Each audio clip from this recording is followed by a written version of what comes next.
আসসালামু আলাইকুম ওয়া রাহমাতুল্লাহ। বিসমিল্লাহির রহমানির রহিম। রাসূল সাল্লাল্লাহু আলাইহি ওয়াসাল্লাম বলেছেন, জান্নাতে এক বিশাল গাছ আছে যার ছায়াতলে যে কোনো যাত্রী 100 বছর ধরে চলতে থাকবে, কিন্তু তা অতিক্রম করে যেতে পারবে না। নবী সাল্লাল্লাহু আলাইহি ওয়াসাল্লাম বলেছেন, জান্নাতের প্রতিটি গাছের কাণ্ডই হবে স্বর্ণ দ্বারা নির্মিত। রাসূল সাল্লাল্লাহু আলাইহি ওয়াসাল্লাম বলেছেন, জান্নাতের প্রাসাদগুলো এমন হবে যে এর ভিতর থেকে বাহিরের সব কিছু দেখা যাবে এবং বাহির থেকে ভিতরে সব কিছু দেখা যাবে। এক বেদুইন উঠে দাঁড়িয়ে প্রশ্ন করল, হে আল্লাহ রাসূল সাল্লাল্লাহু আলাইহি ওয়াসাল্লাম, এসব প্রাসাদ কাদের জন্য? তিনি বললেন, যারা উত্তম ও সুমধুর কথা বলে, ক্ষুধার্তকে খাবার দেয়, প্রায়শই রোজা রাখে এবং লোকেরা রাতে ঘুমিয়ে থাকা অবস্থায় জাগ্রত থেকে আল্লাহ তাআলার জন্য নামাজ আদায় করে, তাদের জন্য।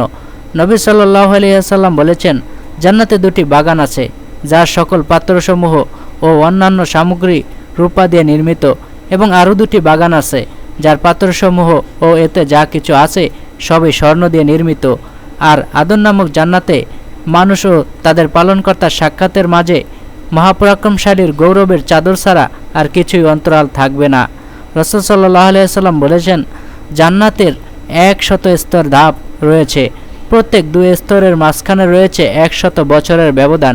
রাসূল সাল্লাল্লাহু আলাইহি ওয়াসাল্লাম বলেছেন, জান্নাতের 100টি স্তর রয়েছে, প্রতিটি 2 স্তরের মাঝে আসমান ও জমিনের সমান ব্যবধান। বর্তমান ফেরদাউস হচ্ছে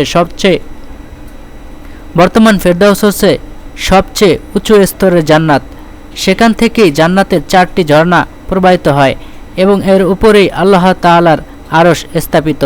তোমরা আল্লাহ তাআলার নিকট প্রার্থনা করার সময় ফেরদাউসের প্রার্থনা করবে। নবী সাল্লাল্লাহু আলাইহি ওয়াসাল্লাম বলেছেন, যে দলটি কিয়ামত দিবসে সর্বপ্রথম জান্নাতে প্রবেশ করবে তাদের মুখমণ্ডল হবে পূর্ণিমার রাতের চাঁদের মতো উজ্জ্বল, আর দ্বিতীয় দলের মুখমণ্ডল হবে আকাশে মুক্তার ন্যায় ঝলমলে তারকার মতো উজ্জ্বল। তাদের মধ্যে প্রত্যেক পুরুষের জন্য 2 জন করে স্ত্রী হুর থাকবে এবং প্রত্যেক স্ত্রী 70 জোড়া জামা থাকবে। এই জামার ভিতর দিয়েও তাদের পায়ের জঙ্ঘার অস্থিমজ্জা দেখা যাবে।